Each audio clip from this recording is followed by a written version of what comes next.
कैलाश सेठ जी हीरो के बहुत प्रसिद्ध कारीगर थे।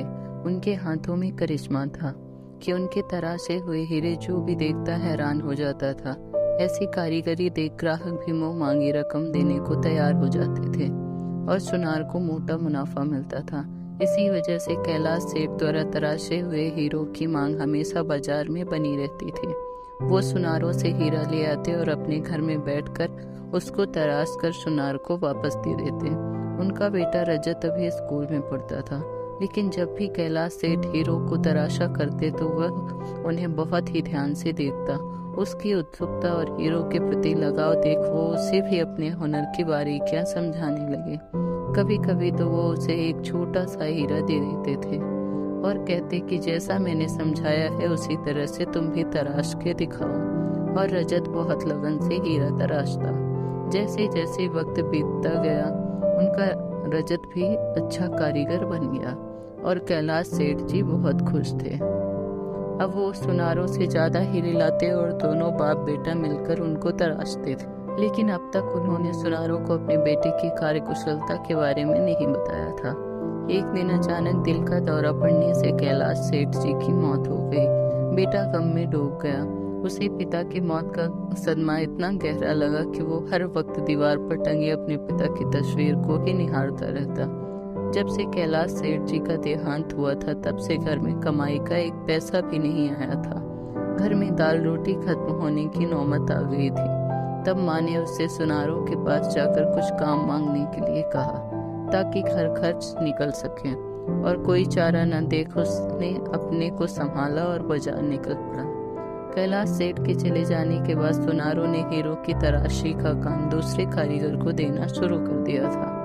कुछ सुनारों ने तो सीधा यह कहकर टाल दिया कि जब काम होगा बुला लेंगे, और कुछ ने अभी कोई काम नहीं है कहकर उसे चलता किया।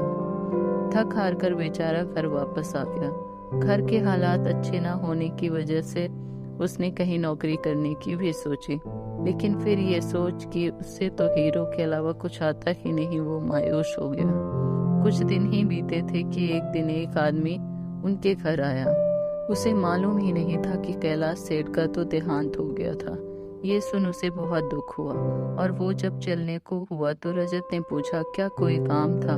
तब उस आदमी ने बताया कि वो पास के शहर में सुनार है और अक्सर कैलाश सेठ से अपने हीरो का काम करवाता था। ये सुन रजत ने उसे आग्रह किया कि वो एक हीरे का काम उससे करवा के देखें। रजत ने उसे ये भी बताया कि अपने पिता की पूरी कारीगरी उसने सीखी है।